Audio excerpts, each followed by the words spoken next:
أعوذ بالله من الشيطان الرجيم والذين هم للزكاة فاعلون والذين هم لفروجهم حافظون إلا على أزواجهم أو ما ملكت أيمانهم فإنهم غير ملومين فمن ابتغى وراء ذلك فأولئك هم العادون.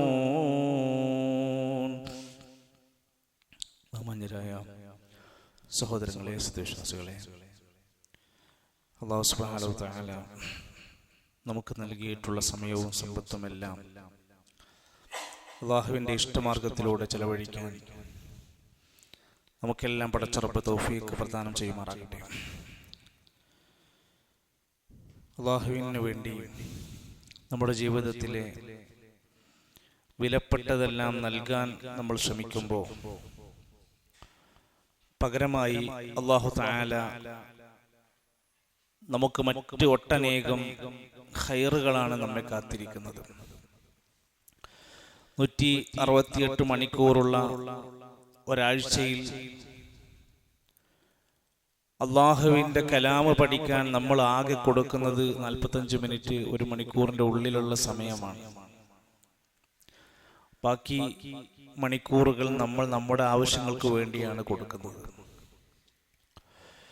ഒരുപക്ഷെ നാളെ മുതൽ നമ്മൾ രോഗിയായാൽ നമ്മൾ ആരോഗ്യമുള്ള കാലത്ത് നമ്മൾ ചെയ്ത പ്രവർത്തനങ്ങളുടെ പ്രതിഫലം വാരിക്കൂട്ടാൻ പറ്റും. നമ്മളൊരു സൽക്കർമ്മം സ്ഥിരമായി ചെയ്യുമ്പോൾ നമ്മളൊരു യാത്രക്കാരനായി യാത്ര കാരണം കൊണ്ട് നമുക്ക് അന്നത്തെ ദീനിയായ സദസ്സിൽ പങ്കെടുക്കാൻ കഴിഞ്ഞില്ലെങ്കിൽ അതിന്റെ പ്രതിഫലം വാരിക്കൂട്ടാൻ നമുക്ക് കഴിയും, നല്ല നിയ്യത്തോടെ.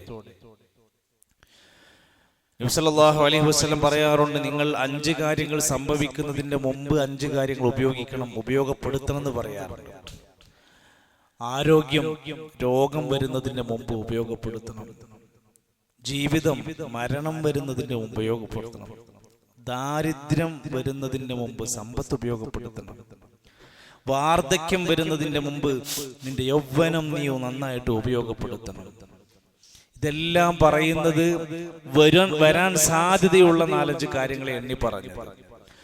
നോക്കൂ, നിങ്ങൾ നമ്മുടെ കൂട്ടത്തിൽ നിന്ന് പല ആളുകളും നമ്മുടെ കൂട്ടത്തിൽ നിന്ന് വിട പറഞ്ഞു പോയി. കഴിഞ്ഞ ആഴ്ചയിലൂടെ നമ്മുടെ പ്രിയപ്പെട്ട സഹോദരങ്ങളുടെ കുടുംബാംഗങ്ങൾ ഒമാനിലെ ലത്തീഫ് സാഹിബിന്റെ കുടുംബത്തിലുള്ളത്. എത്ര മരണവാർത്തകളാണ് നമ്മൾ ഓരോ ദിവസവും നമ്മുടെ ചുറ്റിപ്പറ്റി നിൽക്കുന്ന ആളുകൾക്കിടയിൽ നിന്ന് വിട പറഞ്ഞുകൊണ്ടിരിക്കുന്നത്. അടുത്ത ഏത് നിമിഷത്തിലുമുള്ള വാർത്ത നമ്മുടെ ആരുടെയെങ്കിലുമൊക്കെ ആകാം. അങ്ങനെയൊന്നും ആർക്കും നിഷേധിക്കാൻ കഴിയില്ലല്ലോ.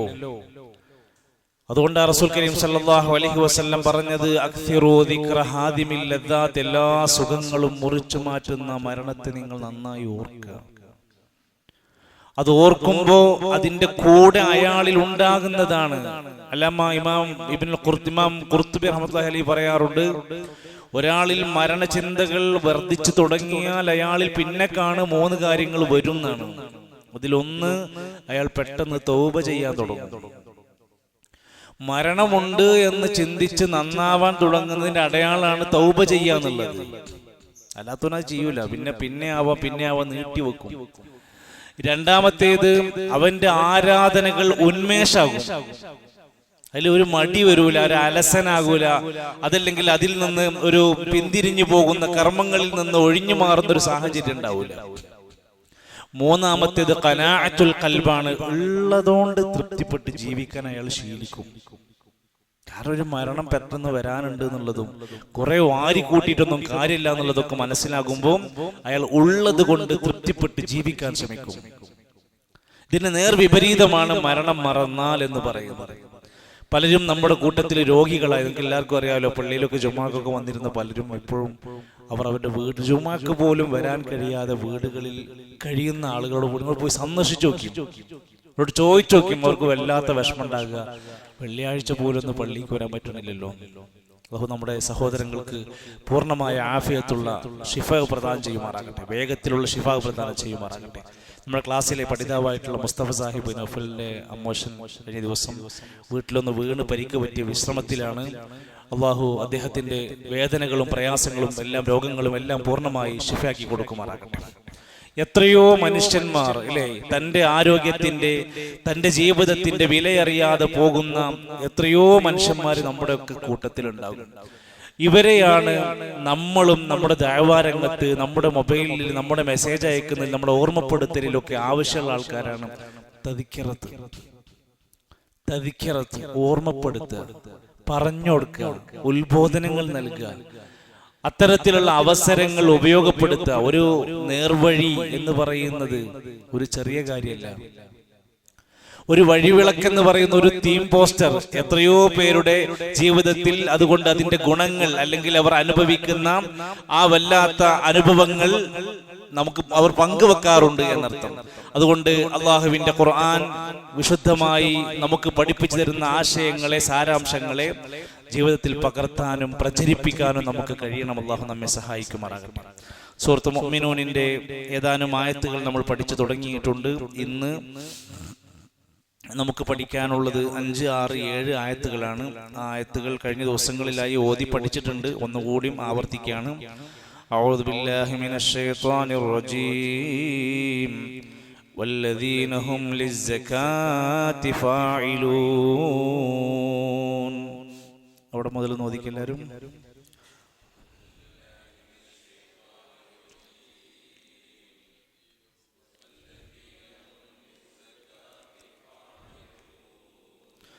والذين هم لفروجهم حافظون إلا على أزواجهم أو ما ملكت أيمانهم فإنهم غير ملومين فمن ابتغى وراء ذلك فأولئك هم العادون والذين هم للزكاة فاعلون. അവർ സക്കാത്ത് കൊടുക്കുന്നവരായിരിക്കും. സമ്പത്തിലാണ് പരീക്ഷണങ്ങൾ കൂടുതൽ വരിക. കൊടുക്കുക എന്നുള്ള മനസ്സ് വല്ലാത്തൊരു മനസ്സാണ്. ഫഅമ്മാമൻ അഅതാ വത്തഖാ വസദ്ദഖ ബിൽ ഹുസ്നാ ഫസനയസ്സിറുഹു ലിൽയുസ്റാ. ആരാണോ നൽകുന്നത്, ആരാണോ തഖ്വ പാലിക്കുന്നത്, അവർക്ക് അല്ലാഹു കാര്യങ്ങളൊക്കെ എളുപ്പമാക്കി കൊടുക്കും. നമ്മൾ ചെലവഴിച്ചതിന്റെ പേരിൽ നമുക്ക് ഒരിക്കലും നഷ്ടങ്ങൾ വരൂല. മാ നഖസത്ത് സദഖത്തും മിൻ മാലിൻ. സ്വതക്ക ചെയ്തതിന്റെ പേരിൽ ഒരാളുടെ സമ്പത്തിൽ ആകെ തകർച്ച വരൂല. അത് അവന് വർധനവേ ഉണ്ടാക്കുള്ളൂ, അവന് ലാഭം മാത്രമേ ഉണ്ടാക്കുള്ളൂ. അതുകൊണ്ട് സക്കാത്ത് നൽകുക എന്നത് അയാളുടെ സാമ്പത്തിക ശുദ്ധീകരണത്തിന്റെ ഭാഗമാണ്. അത് കൃത്യമായിക്കൊണ്ട് ഇസ്ലാം അതിന്റെ അവകാശികൾക്ക് കൊടുക്കാൻ വേണ്ടി പറഞ്ഞിട്ടുണ്ട്. അത് കൊടുക്കാത്തൊരു അവരുടെ ഇസ്ലാം പൂർണ്ണമല്ല.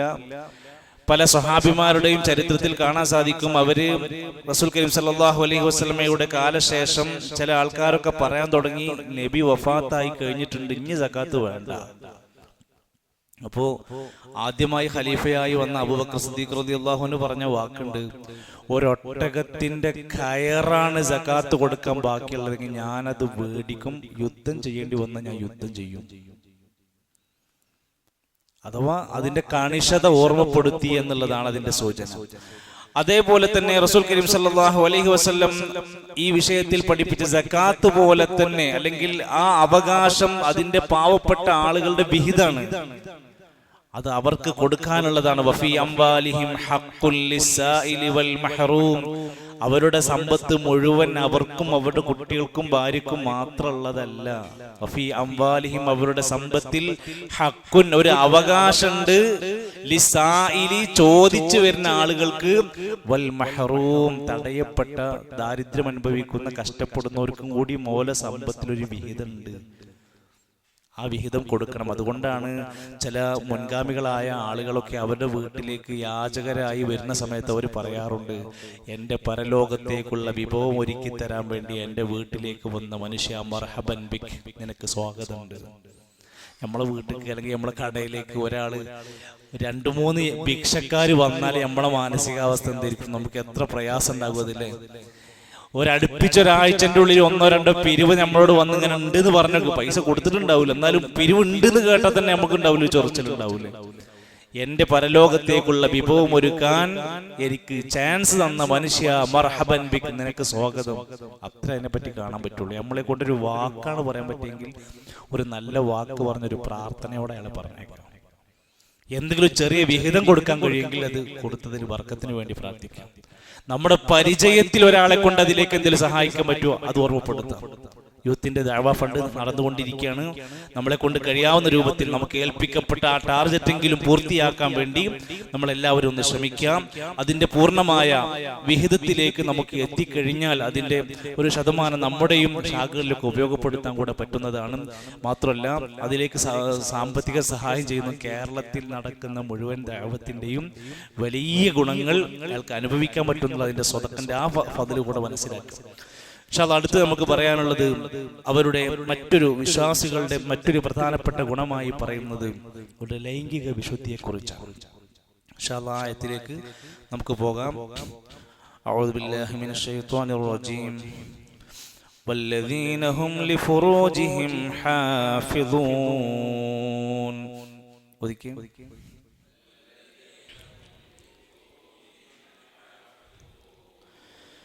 والذين هم لفروجهم حافظون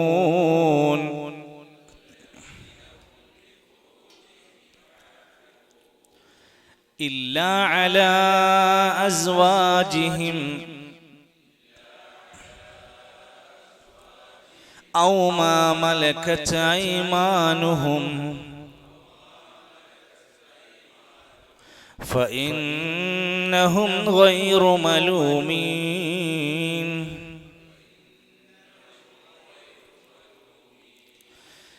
إلا على أزواجهم أو ما ملكت أيمانهم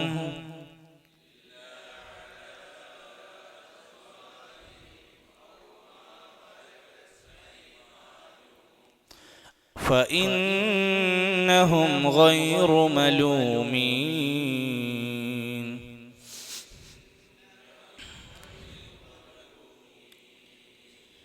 فمن ابتغى وراء ذلك فأولئك هم العادون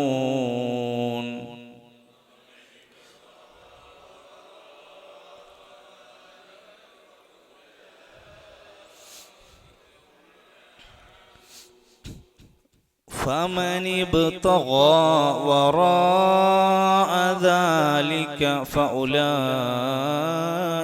هم العادون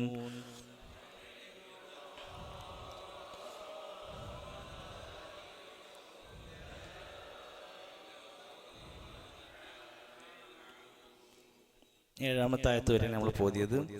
അതിൽ ശ്രദ്ധിക്കേണ്ട കാര്യം ഒന്നുകൂടി പറയാം. വല്ലദീന ആവർത്തിച്ച് പറയുന്നില്ല, ദാലിന്റെ പുള്ളി ഓർമ്മപ്പെടുത്തണം. വല്ലദീന ഹും ലിഫുറൂജിഹിം ഹാഫിദൂൻ ഇല്ലാ അലാ അസ്വാജിഹിം. അസ്വാജല്ല, സായാണ്. അസ്വാജിഹിം ഔ മാ മലക്കത് ഐമാനുഹും. മലക്കത്ത് എന്ന് പറയണ്ട, മലക്കത്ത്, മലക്കത്ത്, മലക്കത്ത് ഐമാനുഹും ഫഇന്നഹും ഗൈറു, ഖൈറല്ല ഐറല്ല, ഗാന്നാണ്, ഗൈറു മലൂമീൻ. ഫമൻ ഇബ്തഗാ, ഇബ്തഗാ, ഫമൻ ഇബ്തഗാ വറാഅ ذلك فأولئك هم العادون. സമയമെടുത്ത് നമ്മളല്ലേ സാവകാശത്തിൽ അതിന്റെ നിയമങ്ങളൊക്കെ പാലിച്ചോതുന്നതാണ് ഏറ്റവും മഹത്തരമായ പ്രതിഫലം എന്ന് പറയുന്നത്. ശരി, ഒന്ന് ചോദിക്കുക. വല്ലദീന ഹും ലിഫുറൂജിഹിം ഹാഫിളൂൻ إلا على أزواجهم أو ما ملكت أيمانهم فإنهم غير ملومين فمن ابتغى وراء ذلك فأولئك هم العادون. അപ്പോൾ ഈ വിഭാഗത്തിന്റെ പ്രത്യേകത പറയാണ്. അപ്പോൾ നമസ്കാരം പറഞ്ഞു, സക്കാത്ത് പറഞ്ഞു, അതുപോലെ തന്നെ അനാവശ്യങ്ങളിൽ നിന്ന് വിട്ടുനിൽക്കുന്ന സാഹചര്യത്തെ പറ്റി പറഞ്ഞു. പിന്നീട് പറയുന്നത് വല്ലദീന, ആ ഒരു വിഭാഗം ആളുകൾ, ആ ഒരു കൂട്ടം ആളുകൾ. TV ശ്രദ്ധിച്ചാൽ അതിന്റെ മീനിങ് കറക്റ്റ് കൊടുക്കുന്നുണ്ട്. ഹും അവര്, വല്ലദീന അവർ, യാതൊരു വിഭാഗം, ഹും അവർ, ലിഫുറൂജിഹിം അവരുടെ തങ്ങളുടെ ഗുഹ്യസ്ഥാനങ്ങൾ. ഫർജ് എന്നാണ് ഗുഹ്യസ്ഥാനങ്ങൾക്ക് ഉപയോഗിക്കുക. ഫുറൂജ് ഗുഹ്യസ്ഥാനങ്ങൾ അതെന്തായിരിക്കും? ഹാഫിളൂൻ അവർ സൂക്ഷിച്ചു വരുന്നവരാണ്. ഇതേ സമാനമായ ആയത്ത് മറ്റു പല ആയത്തുകളെയും സൂറത്തുകളുടെ ഇടയിലൊക്കെ വന്നിട്ടുണ്ട്. അപ്പൊ ലൈംഗിക വിശുദ്ധി സൂക്ഷിക്കുക എന്നതിന് സൂചിപ്പിച്ച ആയത്താണ് വല്ലദീനഹും ലിഫുറൂജിഹിം ഹാഫിളൂൻ. അവരുടെ ലൈംഗികാവയവങ്ങളും ഗുഹ്യാവയവങ്ങളും ശരിക്ക് സൂക്ഷിക്കുന്നവരാണ് അവര് എന്നർത്ഥം. ഈ ഇതില് വാ എന്ന് നമ്മൾ പറയുന്നത് വല്ലദീന എന്നുള്ള ഈ വാവിനെ സൂചിപ്പിക്കാറുള്ളത് വാവുൽ അത്ഫ് എന്നാണ് സൂചിപ്പിക്കാറുള്ളത്. അല്ലദീന എന്നത് ഇതിന്റെ ഗ്രാമർ പഠിക്കുമ്പോൾ ഇസ്മുൽ മൗസൂൽ എന്നാണ് വിശേഷിപ്പിക്കുക. ഇസ്മുൽ മൗസൂൽ, അതായത് അല്ലദീ, അല്ലദാനി, അല്ലദീന, അല്ലാത്തി എന്നൊക്കെ പറയുന്ന സാധനങ്ങൾക്ക് എല്ലാത്തിനും അതാ പേര് പറയുക. ഹുവ ഹുമാ ഹും ഹിയ ഹുമാ ഹുന്ന എന്നുള്ളതിന് എന്താ അറബിയിൽ പറയാ? ഹുവ ഹുമാ ഹും ഹിയ ഹുമാ ഹുന്ന, അതിനെന്താ അറബിയിൽ പറയാ? ലമീർ എന്നാ പറയാ. സമീറിനെ മാത്രമേ പരിചയം ഉണ്ടാവുള്ളൂ, ലമീറിനെ നമുക്ക് അത്ര പരിചയം ഉണ്ടാവില്ല. ലമീർ എന്ന് പറഞ്ഞാല് ഈ സംഭവങ്ങൾക്കെല്ലാം പറയുന്ന പേര് ഹുവ, ഹുമാ, ഹും, ഹിയ, ഹുമാ, ഹുന്ന എന്നുള്ളതിലൊക്കെ ലമീറുകൾ എന്നാണ് അറബിയിൽ പറയാറുള്ളത്. ലിഫുറൂജിഹിം അതിലെ ലാമിനെ പറ്റി പറയാം ഹർഫുൽ ജർ എന്നാണ്. ലി, അൻ, ഫി, മിൻ എന്നൊക്കെ പറഞ്ഞാൽ പിന്നെ അടുത്ത അതിന്റെ പദത്തിന് ജറ് കൊടുക്കണം, അതുകൊണ്ട് ഹർഫ് ജർ എന്നാ പറയാ. ഫർജുൻ എന്ന വാക്കിന്റെ ബഹുവചനമാണ് ഫുറൂജ്. സ്വകാര്യ അവയവങ്ങൾ പെണ്ണിന് പ്രത്യേകമായിട്ടും പറയും, ആണിൻ്റെതാണെങ്കിലും ആ ഭാഗത്തിന് ഫർജ് എന്ന വാക്ക് തന്നെ ഉപയോഗിക്കാറുള്ളത്. വല്ലദീനഹും ലിഫുറൂജിഹിം, ഫുറൂജിഹിം അത് ളമീർ മുത്തസിലാണ്. അങ്ങനെ ഹാഫിളൂൻ, ഹാഫിൽ, ഹഫിള യഹ്ഫളു എന്ന് പറയുന്നതാണ് ഹാഫിൽ അല്ലെ, ജംഅ മുദക്കർ സാലിം എന്ന് പറയും. ഹാഫിളൂൻ, മുസ്ലിമൂൻ, മുഅ്മിനൂൻ, പറ നൂന് കൊണ്ട് അവസാനിക്കുന്ന വാക്കുകളെന്ന് പറഞ്ഞാൽ ഹാഫിളൂൻ, മുഅ്മിനൂൻ, മുസ്ലിമൂൻ, കാഫിറൂൻ, പിന്നെ ആലിമൂൻ. ഖുർആനിൽ തന്നെ നമ്മൾ ഓതി പഠിച്ച എത്ര സൂറത്തിലുണ്ടല്ലോ. ഇങ്ങനെ നൂനിലും വാവിലുമായി അവസാനിക്കുന്ന ജംആയ പദങ്ങൾക്കാണ് ജംഅ മുദക്കർ സാലിം എന്ന് പറഞ്ഞത്. ഞാൻ മൊത്തത്തിൽ ഇത് സൂചിപ്പിക്കണമെന്ന് വെച്ചാൽ ഒരു അറബി ഭാഷയിലെ ഒരു ആയത്തിന്റെ അല്ലെങ്കിൽ ഒരു സെന്റൻസിന്റെ മൊത്തം ഘടന കുറച്ച് പഠിച്ചു പോയാൽ പിന്നെ ആ സംഭവം വേറെ എവിടെ വന്നാലും നമുക്കതിനെ അപ്ലൈ ചെയ്യാൻ സുഖമായിരിക്കും. അതിനു വേണ്ടിയിട്ടാണ് ആ വാക്ക് പറയുന്നത്. അപ്പൊ അവരവരുടെ ലൈംഗിക അവയവങ്ങൾ സൂക്ഷിക്കുന്നതാണ് എന്ന് പറഞ്ഞത് എങ്ങനെയാണ് സൂക്ഷിക്കുക എന്നുള്ളതാണ്.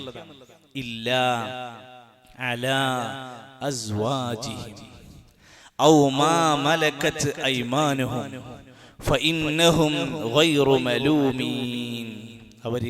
അവരുടെ ഇണകളോടല്ലാതെ ആ കാര്യത്തിൽ അവർ ഇടപെടൂല. അവർ അവരുടെ ലൈംഗികാവയവങ്ങൾ സൂക്ഷിക്കും.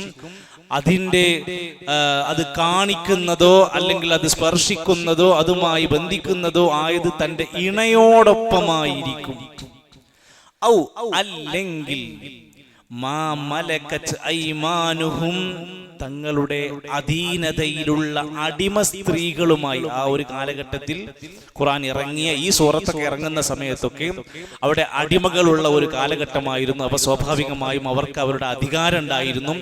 അങ്ങനെയുണ്ടായിരുന്ന അടിമ സ്ത്രീകളുമായിട്ടല്ലാതെ ഫഇന്നഹും അങ്ങനെ ആണെങ്കിൽ ഈ കാര്യങ്ങൾ കൊണ്ടാണ് അവർ ലൈംഗികമായി അവർ ഉപയോഗിക്കുന്നത് എങ്കിൽ ഗൈറു മലൂമീൻ അവർ ആക്ഷേപിക്കപ്പെട്ടവരല്ല, അവർ ആക്ഷേപാർഹരല്ല, അതിന്റെ പേരിൽ അവരെ കുറ്റപ്പെടുത്തേണ്ടവരല്ല, അവർ ക്ലിയർ ആണ് എന്നതിന്റെ സൂചനയാണ് ആ പഠിപ്പിച്ചിരിക്കുന്നത്.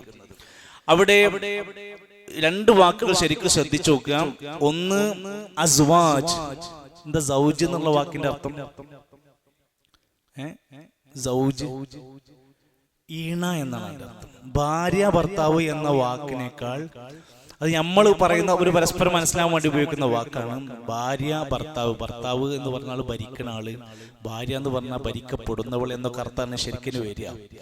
ശരിക്കും ഇസ്ലാം പറഞ്ഞ സൗജ് എന്ന വാക്കിന്റെ അർത്ഥം ഈണ എന്ന വാക്കാണ്.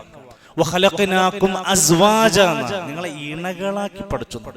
നമ്മളെ ഇണ എന്ന് പറഞ്ഞാൽ നമ്മളെ ജോഡി എന്നാണ് അതിന്റെ അർത്ഥം. നമ്മക്ക് എന്തൊക്കെ ഉണ്ടോ അതേപോലെ നമ്മൾ ചിന്തിക്കേണ്ടുന്ന നമ്മുടെ ഒരു ഇണയാണ് നമ്മുടെ ഭാര്യ എന്ന് പറയുന്നത്. അവരോടാണ് നമുക്ക് നമ്മുടെ ശരീരം പങ്കുവെക്കാൻ, നമ്മുടെ ലൈംഗികത പങ്കുവെക്കാനുള്ളത്. പിന്നെ ഇതിൽ വിശദീകരണം ആവശ്യമുള്ളത് അടിമ സ്ത്രീകളുമായി ബന്ധപ്പെട്ട കാര്യം. നേരെ വിവാദങ്ങളും പ്രശ്നങ്ങളും ഒക്കെ ഉണ്ടാക്കി ജനങ്ങളെ പിന്നെ തെറ്റിദ്ധരിപ്പിക്കാൻ ഉപയോഗപ്പെടുത്തിക്കൊണ്ടിരിക്കുന്ന ഒരു വാക്കാണ് അടിമ സ്ത്രീകളെ. മുസ്ലിമീങ്ങള്, സ്വഹാബത്ത്, പ്രവാചകന്മാരൊക്കെ ഉപയോഗിച്ചിരുന്നു എന്നും അതിനൊന്നും അവർക്കൊരു പ്രശ്നമില്ല എന്നൊക്കെ പറഞ്ഞ് നടക്കുന്ന, ആ രൂപത്തിൽ അതിനെ ആക്ഷേപിക്കുന്ന ആളുകൾ ആ കാലഘട്ടത്തിൽ എന്തായിരുന്നു നാട്ടിലെ സാഹചര്യം എന്ന് പഠിക്കണം. ആ നാട്ടിൽ അന്നത്തെ സാഹചര്യം എന്തെന്ന് പഠിക്കണം. അടിമകളെ എങ്ങനെയാ കണ്ടിരുന്നെന്ന് പഠിക്കണം. എന്തായിരുന്നു അടിമ സമ്പ്രദായം, ജാഹിലിയത്തിൽ അടിമ സമ്പ്രദായം എങ്ങനെയായിരുന്നു പഠിക്കണം. എന്നാൽ ഇസ്ലാം വന്നതിന് ശേഷം അവർക്കുണ്ടാക്കിയ ഒരു മാറ്റത്തിരുത്തലുകളായിരുന്നു. അവരെ പതുക്കെ പതുക്കെ അതിൽ നിന്ന് തിരിച്ചു കൊണ്ടുവരാനുള്ള ശ്രമമായിരുന്നു. ആ ഒരു നിയമം അവർക്ക് വരുന്നതോടെ ഉണ്ടാകുന്ന അവർക്കൊരു നാഥനെ കൊടുക്കുകയും അവർക്കൊരു സംരക്ഷണാധികാരം കൊടുക്കുകയും ഒരു ഉത്തരവാദിത്വം കൊടുക്കുകയും ഒക്കെയാണ് ചെയ്തിരിക്കുന്നത്. അതുകൊണ്ട് വലങ്കൈകൾ ഉടമപ്പെടുത്തിയവർ എന്നതുകൊണ്ട് ഉദ്ദേശിക്കുന്നത് അവരുടെ വലം കൈകൾ ഉടമപ്പെടുത്തിയവർ എന്നതുകൊണ്ട് ഉദ്ദേശിക്കപ്പെടുന്നത് അടിമകളെ കുറിച്ചാണ്. ഇനിയും അള്ളാഹുവിന്റെ ഖുർആൻ ഈ വിഷയത്തിൽ പറഞ്ഞിരിക്കുന്ന ഏത് കാര്യം നമ്മൾ നോക്കിയാലും ഇതിലെ ആകത്തുക എന്ന് പറയുന്നത് ആദ്യം പറഞ്ഞ ആയത്താണ്. വല്ലദീനഹും ലിഫുറൂജിഹിം ഹാഫിദൂൻ. അവര് അവരുടെ ലൈംഗികാവയവങ്ങൾ സൂക്ഷിക്കുന്നവരാണ്. ഇന്ന് നമ്മുടെ നാട്ടിൽ ഒരുപക്ഷെ നമ്മുടെ കുടുംബങ്ങളിൽ നമ്മളെ ഏറെ തലവേദനകളായി മാറിക്കൊണ്ടിരിക്കുന്ന പ്രശ്നങ്ങളാണ് അഭിഹിതങ്ങൾ, വ്യഭിചാരത്തിൻ്റെതായ വ്യത്യസ്തങ്ങളായ പ്രശ്നങ്ങൾ. വിവാഹം കഴിഞ്ഞവരെയും വിവാഹം കഴിയാത്തവരെയും ബാധിച്ചുകൊണ്ടിരിക്കുകയാണ്. നമ്മുടെ ഈ ക്ലാസ്സിലിരിക്കുന്ന ഓരോരുത്തരും ഗൗരവമായിട്ട് ഈ വിഷയത്തിന്റെ എന്താണ് ഇതിന്റെ മർമ്മം എന്ന് പഠിച്ചു വെക്കണം. വിവാഹം കഴിയാത്തവർ വേറെ പഠിക്കണം, വിവാഹം കഴിഞ്ഞവർ അതിലേറെ പഠിക്കാനുണ്ട്. എന്തുകൊണ്ടാണ് ഒരാളുടെ വിഷയത്തിൽ ഒരു മുഅ്മിനിന്റെ ക്വാളിറ്റി പറയുന്ന കൂട്ടത്തിൽ ലൈംഗിക വിശുദ്ധി സൂക്ഷിക്കുന്നവരെന്ന് പറയാനുള്ള കാരണം എന്നറിയോ? റസൂലുള്ളാഹി സ്വല്ലല്ലാഹു അലൈഹി വസല്ലം പറഞ്ഞു, നാളെ പരലോകത്ത് രണ്ട് കാരണങ്ങൾ കൊണ്ടാണ് ഭൂരിഭാഗം ആളുകളും നരകത്ത് പോകുക. ഏതാ? രണ്ട് കാര്യങ്ങൾ കൊണ്ടാണ് ഭൂരിഭാഗം ആൾക്കാരും നരകത്ത് പോകുക. പറയും മനുഷ്യന്മാരെ. അൽഫമോ വൽഫർജു. ഒന്ന് വായാണ്, ഒന്ന് ലൈംഗികാവയവമാണ്. നമ്മുടെ നാട്ടിൽ നടക്കുന്ന തിന്മകളങ്ങളിൽ ലിസ്റ്റ് ചെയ്താൽ ഈ രണ്ടിലേക്കും ബന്ധിപ്പിക്കുന്നതായിരിക്കും മഹാഭൂരിഭാഗം തിന്മകളും. ഏത് ലഹരി കേസ് എടുത്തു നോക്കിയാലും, മദ്യത്തിന്റെ കേസ് എടുത്തു നോക്കിയാലും, എവിടെയും ഒരു പെണ്ണ് അവരെ വല്ലാതെ സ്വാധീനിക്കും. അത് ആ തിന്മകളിൽ വല്ലാത്ത ഒരു അതിപ്രസരം അതിന്റെ പേരിൽ കടന്നു വരും. ഒരു മനുഷ്യന്റെ എല്ലാ ജീവിതവും തകർക്കാൻ പറ്റും, അവന്റെ കൂടെ ഒരു പെണ്ണ് വന്ന് പെട്ട മതി. റസൂൽ കരീം സല്ലല്ലാഹു അലൈഹി വസല്ലം പറഞ്ഞു, എല്ലാ ഉമ്മത്തിനും പരീക്ഷണങ്ങൾ കൊടുത്തിട്ടുണ്ട്. നമ്മൾക്ക് വീട് വിട്ട് ഇറങ്ങി പോകുന്ന ആൾക്കാരാണ്. നമ്മൾക്ക് പല ബിസിനസ്സിലും പല സാമ്രാജ്യങ്ങളിലും പല ഫ്രണ്ട്സും പല യാത്രകളും പലതൊട്ട് നമ്മൾ ജീവിക്കുന്ന ആൾക്കാരാണ്. ഒരു കാര്യം ഉറപ്പിച്ച മതി, ഫിത്നത്തു ഉമ്മത്തി. എല്ലാ നബിമാർക്കും ഉമ്മത്തിനും പരീക്ഷണം കൊടുത്തു. വഫിത്നത്തു ഉമ്മത്തി, എന്റെ ഉമ്മത്തിന്റെ പരീക്ഷണമാണ് അൽ മാലു, പൈസ, വന്നിസാഉ, പെണ്ണ്. ഇത് രണ്ടിലും രക്ഷപ്പെടാൻ കഴിഞ്ഞാൽ അയാൾ സുരക്ഷിതനാണ്. ഇത് രണ്ടിലേതെങ്കിലും ഒന്നിലും കുടുങ്ങിയോന് ജീവിതത്തിൽ നിന്ന് കരകയറാൻ കഴിയില്ല. പൈസ കൊണ്ട് കുടുങ്ങുക എന്ന് പറഞ്ഞാൽ ആലോചിച്ച് നോക്കി. എന്താ പൈസ കൊണ്ട് ഫിത്ന ഉണ്ടാവുക? പണത്തിന് വേണ്ടി എന്തും ചെയ്യാം. പണമാണ് പ്രധാനമെന്ന് തോന്നുക, പണത്തിന് വേണ്ടി ഏത് വഴിയും സ്വീകരിക്കുക. ഒരു വിലയും നിലയും കൽപ്പിക്കാത്ത ദൂർത്തിന്റെയും പൊങ്ങച്ചത്തിന്റെയും കേന്ദ്രമായി പണം കൊണ്ട് കളി മനുഷ്യന്മാരെ പരീക്ഷിക്കപ്പെടുന്ന വല്ലാത്തൊരു മേഖലയായിരിക്കും സമ്പത്ത്. അതേപോലെ വന്നിസ, സ്ത്രീകൾ. നമുക്ക് നമ്മുടെ ഭാര്യയോട് അല്ല, നമ്മുടെ പ്രിയപ്പെട്ട മാതാവിനോടൊരു സ്നേഹമുണ്ട്, നമ്മുടെ പെങ്ങളോട് നമുക്കൊരു സ്നേഹമുണ്ട്. നമ്മൾ ഒന്നും പ്രതീക്ഷിക്കാത്ത സ്നേഹമാണ്. ഒരു കാമുകിയോട് നമുക്കുണ്ടാകുന്നത്, ഒരു ലവ്വറോട് നമുക്കുണ്ടാകുന്നത് ഒന്നും പ്രതീക്ഷിക്കാത്ത സ്നേഹമല്ല. അവിടെ ചിലതൊക്കെ കിട്ടണം എന്ന് വിചാരിച്ചിട്ട് തന്നെയാണ് ആ സ്നേഹമൊക്കെ. അതുകൊണ്ടാണ് നമ്മുടെ നാട്ടിൽ ചില ആൾക്കാരൊക്കെ പ്രണയ നൈരാശ്യത്തിൽ ആത്മഹത്യ ചെയ്യുന്നു. പ്രണയം നിരസിച്ചതിന്റെ പേരിൽ ആളെ ഉപദ്രവിക്കുന്നു, തീ കൊളുത്തുന്നു, ആസിഡ് ഒഴിക്കുന്നു. യഥാർത്ഥ സ്നേഹമാണെങ്കിൽ അങ്ങനെ ചെയ്യാൻ കഴിയില്ല. പ്രണയത്തിന്റെ അവസാന ഘട്ടങ്ങളിൽ ഇത് വീട്ടുകാർ സമ്മതിക്കാതെ ആകുമ്പോൾ രണ്ടുപേരും കൂടി ഒരുമിച്ച് ആത്മഹത്യ ചെയ്യുന്നു. ഇവര് വേറൊരു ലോകത്തേക്ക് ഇത് മാറുകയാണ്. ക്യാമ്പസുകളിൽ പോകുന്ന നമ്മുടെ പ്രിയപ്പെട്ട പെൺകുട്ടികളെയും ആൺകുട്ടികളെയും നിങ്ങൾ പോയി അന്വേഷിക്കണം. അപ്പൊ ഇവിടെയാണ് നമ്മൾ ആലോചിക്കേണ്ടത്. ലൈംഗിക വിശുദ്ധി മനുഷ്യൻ സൂക്ഷിക്കണം എന്ന് പറയാനുള്ള കാരണം ഇതേ സംഭവം മൃഗങ്ങൾക്കുണ്ട്. മൃഗങ്ങളും അവരുടെ ഇണ ചേരുന്നുണ്ട്. അത് ആരേറ്റുമാകാം, ആരുമാകാം. മൃഗങ്ങൾക്ക് ബുദ്ധിയുണ്ട്, പക്ഷെ മനുഷ്യന്മാർക്ക് സവിശേഷ ബുദ്ധി തന്നിട്ടുണ്ട്. ഇത് ഉമ്മയാണ്, ഇത് പെങ്ങളാണ്, ഇത് ഭാര്യയാണ് എന്നുള്ള തിരിച്ചറിവുള്ളവരാണ് നമ്മൾ. അതുകൊണ്ട് നമ്മളോട് പറഞ്ഞു, നമ്മക്ക് എല്ലാരും പറ്റൂല. ഇല്ല അല അസ്വാജിഹിം ഔ മാ മലക്കത് അയ്മാനുഹും ഫഇന്നഹും ഗൈറു മലൂമിൻ. ജാഹിലിയ കാലത്തെ അവസ്ഥ എന്തായിരുന്നു? ജാഹിലിയ കാലത്ത് ഒരു പെണ്ണെന്ന് പറഞ്ഞ വെറും ഒരു ലൈംഗിക ഉപകരണം മാത്രമായിരുന്നു. വ്യഭിചാരം എന്നുള്ളത് അവർക്ക് കൂടപ്പിറപ്പായിരുന്നു. അവർ പറയാറുണ്ടായിരുന്നു. അവരവരുടെ വാക്കിലും, ഞാൻ അവരുടെ സാഹിത്യത്തിന്റെ കവിതകൾ വായിക്കാറുണ്ട്, അറബി കവിതകൾ. കോളേജ് പഠിപ്പിക്കാറുണ്ട് കുറച്ച് ഭാഗങ്ങൾ. അതിലൊക്കെ ശരിക്ക് പച്ചയായി അവരുടെ വ്യഭിചാരം തുറന്ന് പറഞ്ഞുകൊണ്ട് പറയുന്ന കവിതകളൊക്കെ ഉണ്ട്. പെണ്ണിന്റെ വർണ്ണന, അവയവങ്ങൾ, അവളുമായൊത്തുള്ള സല്ലാപങ്ങൾ, ഇതൊക്കെ ഇങ്ങനെ പരസ്യമായ ജാഹിലിയ കാലത്ത് അവരുടെ കവിതയിലൊക്കെ പാടും. അവർക്ക് വ്യഭിചാരം ത്രില്ലായിരുന്നു. അവർക്കൊരിക്കലും അത് വിട്ടു നിൽക്കാൻ കഴിയില്ലായിരുന്നു. ഒരേ സമയത്ത് പലരുമായും വ്യഭിചരിച്ച സ്ത്രീകളും പുരുഷന്മാരും അക്കാലത്തുണ്ടായിരുന്നു. എന്തിനേറെ സ്ത്രീകളുടെ വീടുകളുടെ മുമ്പിൽ ഒരു കൊടി നാട്ടിവെക്കുമായിരുന്നു.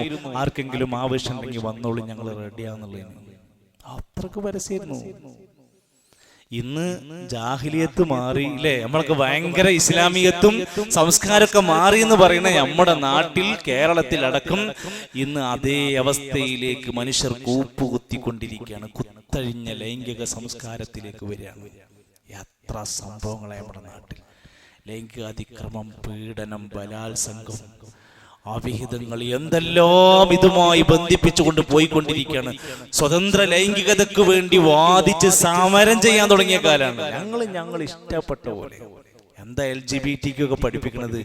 ആണിന് ആണുമായിട്ടാവാം, പെണ്ണിന് പെണ്ണുമായിട്ടാവാം, മൃഗരതിയാവാം, ശവരതിയാകാം, ഒന്നും പ്രശ്നമില്ല. ഇതെങ്ങനെയും ഉപയോഗിക്കാം. ഞങ്ങളുടെ സ്വാതന്ത്ര്യമല്ലേ, അതൊക്കെ ഒരാളുടെ അവകാശമല്ലേ എന്നൊക്കെ ചോദിച്ച് അതിന് പോരാട്ടം നടത്തിക്കൊണ്ടിരിക്കാം. പരസ്പര സമ്മതം ഉണ്ടെങ്കിൽ, നമ്മുടെ നാട്ടിലിപ്പോ എങ്ങനെ അതിനെന്താ കുഴപ്പം? അവരൊക്കെ ആണെങ്കിൽ, സമ്മതം ഉണ്ടെങ്കിൽ പിന്നെന്താ കുഴപ്പം? സമ്മതമുണ്ടെങ്കിൽ സ്വന്തം മാതാവിനുമായി ശയ്യ പങ്കിടാം. യുക്തിവാദികളുടെ പഠന ക്ലാസ്സാണ്. അല്ലെങ്കിൽ നാട് തിരിച്ചറിയണമെന്ന് ആലോചിക്കും. സ്വന്തം മാതാവുമായി ലൈംഗിക ബന്ധത്തിൽ ഏർപ്പെടാം സമ്മതമുണ്ടെങ്കിൽ. ഇതാണ് അവിടെ പഠിപ്പിക്കുന്നത്. ഇതാണ് നാട്ടുകാർ കേട്ടുകൊണ്ടിരിക്കുന്നത്. സ്വന്തം സഹോദരങ്ങളോടും മക്കളും മാതാപിതാക്കളും ഒരേ ലിംഗവും മൃഗങ്ങളും ആരുമായാലും ഇതൊന്നും പ്രശ്നമല്ല എന്ന് പഠിപ്പിക്കുമ്പോഴാണ് ഇസ്ലാം പറഞ്ഞത്, വലാ തഖറബുസ് സിനാ ഇന്നഹു കാന ഫാഹിഷതൻ വസാഅ സബീലാ. ഇത് അടുക്കാൻ പറ്റാത്ത കേസാണ്. ഇതിലേക്ക് നമുക്ക് ഒരിക്കലും സമീപിക്കാൻ, അടുത്തേക്ക് പോകാൻ പോലും പറ്റാത്ത കേസാണ്. അള്ളാഹു അല്ലാത്തവരോട് പ്രാർത്ഥിക്കാത്തവരാണ് ഇബാദുർ റഹ്മാൻ. ആളുകളെ കൊല്ലാത്തവരാണ് ഇബാദുർ റഹ്മാൻ. വലാ യസ്നൂൻ, വ്യഭിചരിക്കാത്തവരാണ് അവർ. എത്ര വാക്കുവാണെങ്കിൽ നമുക്ക് പറയാൻ പറ്റും. ഇനി നമ്മൾ ഇതിങ്ങനെ സമൂഹത്തിൽ വ്യാപിച്ചു കൊണ്ടിരിക്കുമ്പോൾ എന്താണ് പരിഹാരം എന്നാണ് ആലോചിക്കേണ്ടത്. എന്താണ് പരിഹാരം എന്നാണ് ആലോചിക്കേണ്ടത്. പരിഹാരം വിവാഹമാണ്. നമ്മുടെ ക്ലാസ്സിലെ പല ആളുകളുടെയും കുടുംബങ്ങളിൽ മക്കളിൽ വിവാഹങ്ങൾ കഴിഞ്ഞവരുണ്ട്. അല്ലാഹു അവർക്കെല്ലാം ജീവിതത്തിൽ ബറക്കത്ത് പ്രദാനം ചെയ്യുമാറാകട്ടെ. വിവാഹം കഴിയാത്ത, വിവാഹം ആലോചിക്കുന്ന ചെറുപ്പക്കാർക്ക് അല്ലാഹു വളരെ വേഗത്തിൽ അവരുടെ മനസ്സിനൊത്ത ഇണയെ അല്ലാഹു തആല കബൂലാക്കി കൊടുക്കുകയും അത് മുന്നോട്ട് കൊണ്ടുപോകാൻ പടച്ചറപ്പ് തൗഫീഖ് പ്രദാനം ചെയ്യുകയും ചെയ്യുമാട്ടെ. നമ്മൾ ആലോചിച്ച് നോക്കുക, ഇസ്ലാം പറയാണ് മനുഷ്യന് വിശക്കുമ്പോൾ ഭക്ഷണം കിട്ടുന്നത് പോലെ, ദാഹിക്കുമ്പോൾ വെള്ളം കിട്ടുന്നത് പോലെ അവന്റെ ശരീരത്തിന്റെ വികാരങ്ങളെ കടിച്ചമർത്താൻ ഒരു സംഭവം വേണം. അത് വ്യഭിചാരമാകരുത്, അത് സ്വവർഗരതിയാവരുത്, അത് സ്വയംഭോഗാകരുത്, അത് മറ്റുള്ള പിഴച്ച മറ്റൊന്നിലേക്കും പോകാൻ പാടില്ല. പിന്നെ എന്തിലേക്കാണോ പോവുക? എത്രയും പെട്ടെന്ന് വിവാഹത്തിലേക്ക് കടക്കണം, കഴിയാവുന്നിടത്തോളം കാലം. ഇപ്പോഴും നമ്മുടെ മുമ്പിൽ നമ്മുടെ ആൾക്കാരുടെ വിചാരം കോടികളുടെ ആസ്തി വരുമാനം ഉണ്ടെങ്കിൽ കല്യാണം കഴിക്കാൻ പറ്റുള്ളൂ എന്ന് ചിന്തിക്കണ നമ്മൾ ആൾക്കാരുണ്ട്. ഒരു മഹർ കൊടുക്കാൻ കപ്പാസിറ്റി ഉണ്ട്, ഓനക്കൊരു പെണ്ണിനെ കെട്ടാനുള്ള താക്കത്തുണ്ട്, മാനസികമായും ശാരീരികമായും റെഡിയാണ്. അവന് ഒരു മാസം 5000 റുപ്യന്റെ ശമ്പളം ഉണ്ടെങ്കിലും അവനക്ക് വിവാഹം കഴിച്ചു കൊടുക്കാം. പിന്നെ നമ്മൾ എന്താ ചെയ്യേണ്ടത്? അവന്റെ കുടുംബങ്ങൾ അവനെ സഹായിക്കണം. കല്യാണം കണ്ട് ടൈറ്റാക്കി, അത് ഭയങ്കര മാറാപ്പാക്കി തോന്നിപ്പിച്ചു. എന്നിട്ട് അതിനൊരുപാട് തടസ്സങ്ങൾ സമൂഹം ഉണ്ടാക്കി വെച്ചു. വളരെ സിമ്പിളായി വിവാഹം കഴിക്കാൻ, സിനയിൽ നിന്ന് രക്ഷപ്പെടാൻ വിവാഹം കഴിക്കുന്ന ചെറുപ്പക്കാരനെ സഹായിക്കൽ അല്ലാഹ് ബാധ്യതയാണ് എന്ന് പറഞ്ഞു. അല്ലാഹ് സഹായിക്കുന്നവർ. അപ്പൊ നമ്മൾ സപ്പോർട്ട് ചെയ്യാൻ വേണ്ടത് നമ്മളെ മക്കളോട് തന്നെ പറഞ്ഞു കൊടുക്കും. ചിലപ്പോൾ കല്യാണം ഇപ്പോൾ തന്നെ മാണ്ടേ, കല്യാണം ഇപ്പോൾ തന്നെ മാണ്ടേ ഇങ്ങനെ ആൺകുട്ടികളെ വിവാഹത്തിന് നേരത്തെ പ്രേരിപ്പിക്കുക. പെൺകുട്ടികളോട് ഈ കാര്യത്തിന്റെ ഗൗരവം പറഞ്ഞു കൊടുക്കുക. വിവാഹമാണ് എന്നാൽ ഒരാൾക്ക് വിവാഹത്തിന് തടസ്സമുണ്ട്, എന്തെങ്കിലും നിലക്കുള്ള പ്രയാസങ്ങൾ ഉണ്ടെങ്കിൽ അവരോട് എന്താ പറഞ്ഞിരിക്കണം? വിവാഹം വൈകി പോകുകയാണെങ്കിൽ എന്താ ചെയ്യേണ്ടത്? നോമ്പെടുക്കട്ടെ എന്നാ പറഞ്ഞേ. കാരണം ഇത് കൺട്രോൾ ചെയ്യാനുള്ള മാർഗം അതാണ്.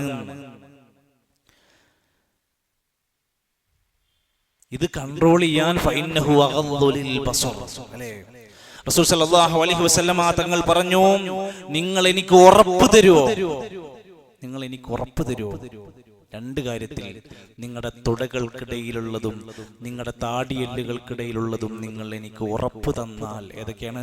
ലൈംഗികാവയവവും നാവും എനിക്ക് ഉറപ്പ് തന്നാൽ സ്വർഗം നിങ്ങൾക്ക് ഉറപ്പ് തരാം. അപ്പോൾ ഇതിന്റെ ഗൗരവം നമ്മളെ എല്ലാ നിലക്കും പഠിപ്പിക്കേണ്ടടുത്ത്, പറഞ്ഞു കൊടുക്കേണ്ടടുത്ത്, പ്രത്യേകിച്ചും നമ്മുടെ +2 മുതലുള്ള 9ാം ക്ലാസ് മുതലുള്ള നമ്മുടെ ആൺകുട്ടികളോട് പെൺകുട്ടികളോട് ഇത് കിട്ടണം. നമ്മൾ എന്താ ചെയ്യാന്ന് വെച്ചാൽ, നമ്മൾ കുട്ടികളെ പങ്കെടുപ്പിക്കേണ്ടടുത്തൊന്നും പങ്കെടുപ്പിക്കൂല കേട്ടോ. ഇനിയിപ്പോൾ ഗേൾസിന്റെ കോൺഫറൻസ് വരാൻ പോവുക, അവർക്ക് ഈ സംഭവങ്ങൾ ക്ലിയർ ആക്കി കൊടുക്കാൻ വേണ്ടിയിട്ടാണ് സംഭവം വെക്കുന്നത്. CR നടന്നുകൊണ്ടിരിക്കുന്നുണ്ട്, അതിക്കൊന്നും വരൂല കേട്ടോ. ലാസ്റ്റ് ഏതെങ്കിലും ഏടാകൂടത്തിൽ ചെന്ന് പെട്ടിട്ട് അവസാനാണ് പിന്നെ എവിടേക്ക് വരിക അറിയോ? കൗൺസിലിങ്ങിന് വരിക. ഒരു പരിഹാരം ഉണ്ടാവില്ല, ഒരു പരിഹാരം ഉണ്ടാവില്ല. അപ്പോഴത്തേക്കും പലതും കഴിഞ്ഞു പോയിട്ടുണ്ടാവും. പലരും തുറന്നു പറയാൻ പേടിച്ചിട്ടാണ് ജീവിക്കുന്നത്. ഈ അടുത്ത് ഒരു പെൺകുട്ടിനെ, 16 വയസ്സുള്ള ഒരു പെൺകുട്ടിനെ ഒരു ലഹരി ചങ്ങാതിന്റെ വീട്ടിൽ നിന്ന് പിടിക്കപ്പെട്ടു. അവൻ ലഹരിക്കാരനാണെന്ന് അറിഞ്ഞ് പോലീസ് റെയ്ഡിന് വേണ്ടി വന്നപ്പോൾ അവൻ്റെ വീട്ടിൽ കയറി സെർച്ച് ചെയ്തപ്പോൾ വീടിൻ്റെ റൂമിനകത്തൊരു പെണ്ണിനെ കെട്ടിയിട്ടുണ്ട്. അവളോട് കാര്യങ്ങൾ ചോദിച്ചപ്പോൾ പറഞ്ഞതാണ്, ഞാൻ ഇയാളെ കൂടെ ഇറങ്ങിപ്പോന്നതാണ്. 16 വയസ്സായ പെൺകുട്ടിൻ്റെ പ്രായം. ഇയാളെ പുറത്തേക്ക് വിടൂല, വീട്ടിൽ നിന്ന് പുറത്തിറങ്ങാൻ സമ്മതിക്കൂല, ഇതിന്റെ ഉള്ളിൽ കിടക്കണം. പിന്നെ മോൻ ചെയ്യണതൊക്കെ എല്ലാ കൂരും സഹിക്കണം. ലഹരി കൊണ്ട് അവൻ എന്തൊക്കെ ചെയ്യോ അതൊക്കെ ഞാൻ സഹിക്കണം. അപ്പൊ ഈ കുട്ടിനെ ശരിക്ക് പറഞ്ഞാൽ ആ ലഹരി കേസിൽ ആ ചെങ്ങായി പിടിക്കപ്പെട്ടതുകൊണ്ടാണ് ഈ പെൺകുട്ടി രക്ഷപ്പെട്ടത്. ഇല്ലെങ്കിൽ പുറം ലോകം അറിയില്ലായിരുന്നു. വീട്ടുകാരൊക്കെ എഴുതി തള്ളാണ്, ചില മക്കളൊക്കെ വീട്ടുകാർ എഴുതി തള്ളാണ്, എവിടെങ്കിലും പോയിക്കോട്ടെ എന്ന് വിചാരിക്കുക. അമ്മാതിരി അവസ്ഥയിലേക്ക് യാതൊരു നിയന്ത്രണങ്ങളും ഇല്ലാതെ പോയിക്കൊണ്ടിരിക്കുകയാണ്. ഇതിന് വ്യക്തമായ ദിശാബോധവും നല്ല നിലക്കുള്ള അവർക്കുള്ള ബോധങ്ങളും കൊടുക്കാനാണ് നമ്മളെ മഹല്ലുകളിൽ നാട്ടിൽ ശ്രദ്ധിക്കേണ്ടത്. ഒന്ന് ഒതുക്കി. വല്ലദീനഹും ലിഫുറൂജിഹിം ഹാഫിളൂൻ إلا على أزواجهم أو ما ملكت أيمانهم فإنهم غير ملومين فمن ابتغى وراء ذلك فأولئك هم العادون. അപ്പോൾ ഇത്തരത്തിൽ ലൈംഗികമായ വിശുദ്ധി സൂക്ഷിക്കുന്നവരാണ് ഒരു യഥാർത്ഥ വിശ്വാസി എന്ന് പറഞ്ഞിട്ട് പിന്നെ പറയാണ് ഫമനിബ്തഗാ, എന്നാൽ അതിന്റെ അപ്പുറം ആരെങ്കിലും തേടിയാൽ. നമുക്ക് കല്യാണം വേണ്ട, ഇസ്ലാം പറഞ്ഞതൊന്നും വേണ്ട, ഇതില്ലാത്തതാണ് ഒരാൾക്ക് വേണ്ടതെങ്കിൽ, ഒരാൾ ആഗ്രഹിക്കുന്നതെങ്കിൽ, ആരെങ്കിലും അത് തേടിപ്പോയാൽ, വറാഅദാലിക, അതിന്റെ പിന്നാലെ ആയാൽ, അതിന് പിറകിലായാൽ, അതിനപ്പുറത്തേക്കായാൽ, ഫൗലൈക ഹുമുൽ ആദൂൻ, അവർ അതിരുവിട്ടവരാണ്. അവർ ഇസ്ലാം പറഞ്ഞ അതിർത്തി ലംഘിച്ചോലാണ്. ആദൂൻ, അതിരുവിട്ടവർ, അതിക്രമം പ്രവർത്തിച്ചവർ. പരിഹാരം തൗബയാണ്. സംഭവിച്ചു പോയതിനെല്ലാം പരിഹാരം തൗബയാണ്. ഈ വ്യഭിചാരവുമായി ബന്ധപ്പെട്ട ആയത്തുകളും ഹദീസുകളൊക്കെ വായിക്കുന്ന തഫ്സീറുകളിലൊക്കെ പറയാറുണ്ട്, സമൂഹം വിചാരിക്കുന്നത് പോലെ ഒരാളുടെ ശരീരവും മറ്റൊരാളുടെ ശരീരവും തമ്മിൽ ചേരുമ്പോൾ മാത്രമല്ല വ്യഭിചാരം, അതിന്റെ കാഴ്ച അതിലേക്ക് വരും. നമ്മളെ എങ്ങനെയൊക്കെയാണ് നമ്മുടെ ഇന്നത്തെ കാലഘട്ടത്തിൽ അറിയാതെ പോലും നമ്മുടെ കണ്ണിന്റെ മുമ്പിലേക്ക് സ്ക്രീനുകൾ തുറന്നിട്ട് തരപ്പെടുകയാണ്. തെരഞ്ഞോക്കൊന്നും വേണ്ട, നമ്മളെ മുമ്പിലേക്ക് കൊടുന്ന് തരും. കണ്ണാണ് നിയന്ത്രിക്കേണ്ട ഏറ്റവും പ്രധാന സംഭവം. കണ്ണെന്നാണ്, കാഴ്ചയെന്നാണ് ഒരാണിന് ലൈംഗികത പ്രചോദിപ്പിക്കപ്പെടുക. ഒരു പെണ്ണിന് സ്പർശനത്തിലൂടെയാണ് പ്രചോദിപ്പിക്കപ്പെടുക. അതുകൊണ്ട് പെണ്ണ് തൊടാൻ പോകാൻ പാടില്ല എന്നാണ്. ആണിനോട് കണ്ണ് താഴ്ത്തി നടക്കണം എന്ന് പറയാൻ പറഞ്ഞത് അതിന്റെ കാഴ്ചയിലാണ് ഇത്തരം ചിന്താഗതി കയറി വരിക. ഭാര്യമാരെ പോയി കാണണമെന്ന് പറയാനുള്ള കാരണം പറഞ്ഞത് അങ്ങനെ കാണുമ്പോഴാണ് അവരെ നമുക്ക് ആവേശം വരിക. അങ്ങാടിയിൽ തെറ്റായ എന്തെങ്കിലും ചിന്തകൾ ഒരു മനുഷ്യന് വന്നാൽ അവർ വീട്ടിലേക്ക് പോകട്ടെ എന്നാണ് ഹദീസിലൊക്കെ പറഞ്ഞ വാക്ക്. തൗബ ചെയ്യാൻ പ്രേരിപ്പിക്കുക. സംഭവിച്ചു പോയ മനുഷ്യന്മാരോട് നമുക്ക് ഇനി അയാളെ മുദ്രകുത്തി തല്ലിക്കൊല്ലാനും നമുക്കിപ്പോ നിയമല്ല. നമ്മൾ ഇന്ത്യ രാജ്യത്ത് മായിസ് റളിയല്ലാഹു അൻഹുവിന്റെ തൗബ പഠിച്ചാൽ മതി.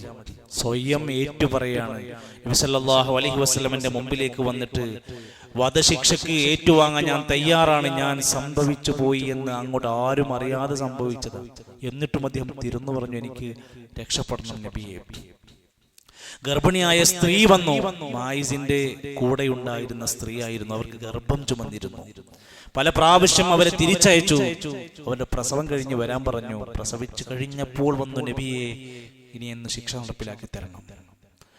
പ്രസവിച്ചു കഴിഞ്ഞ കുഞ്ഞുമായി വന്നിട്ട് ശിക്ഷ നടപ്പിലാക്കാൻ പറഞ്ഞപ്പോൾ നബി തങ്ങൾ പറഞ്ഞു, കുഞ്ഞിന്റെ പാല് കൊടുക്കണം, താങ്കളൊരു ഉമ്മയല്ലേ, കാലം കഴിയട്ടെ എന്ന് പറഞ്ഞു.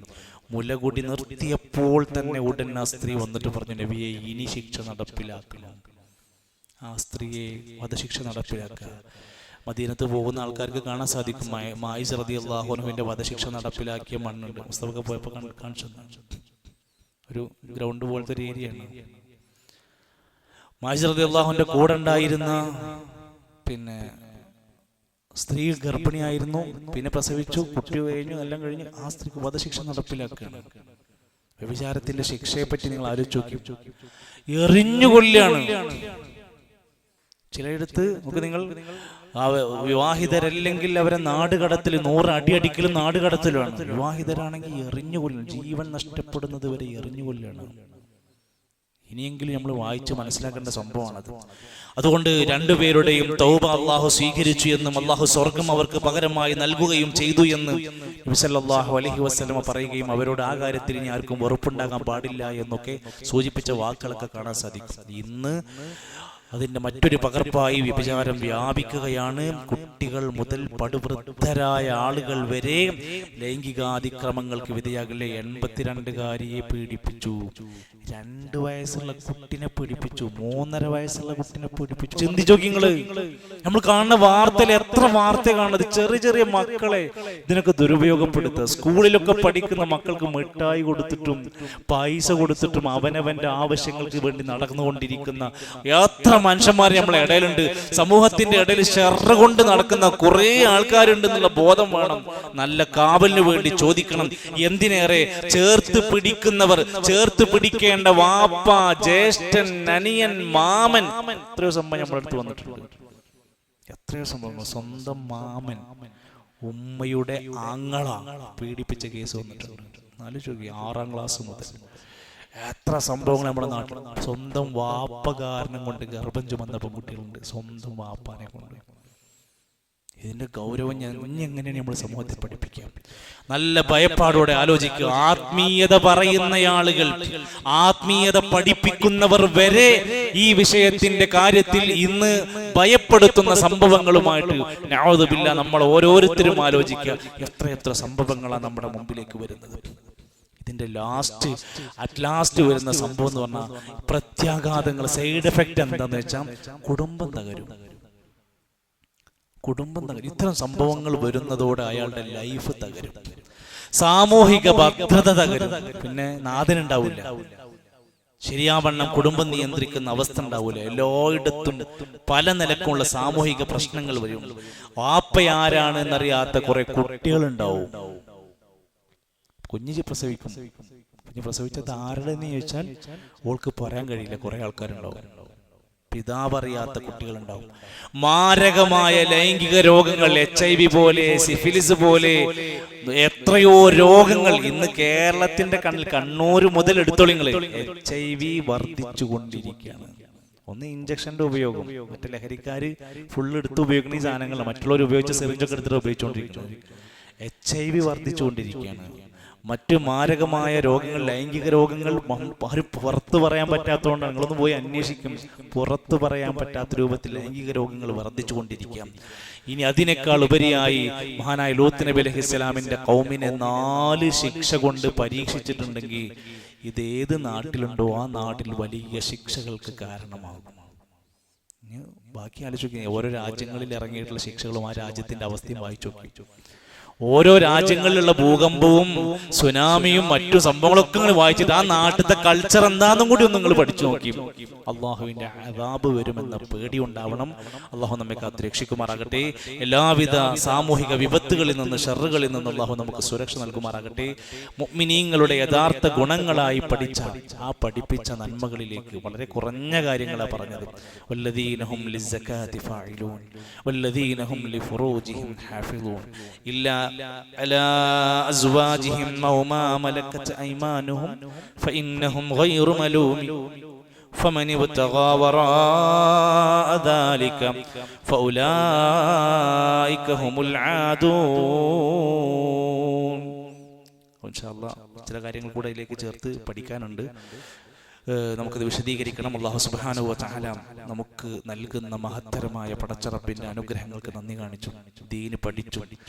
എല്ലാവിധ ശർറുകളിൽ നിന്ന്, തിന്മകളിൽ നിന്ന്, അറിഞ്ഞോ അറിയാതെയോ ചെന്ന് ചാടുന്നതിൽ നിന്ന്, അബദ്ധങ്ങളിൽ നിന്ന് എല്ലാം പടച്ചറപ്പ് നമുക്ക് കാവൽ നൽകുമാറാകട്ടെ.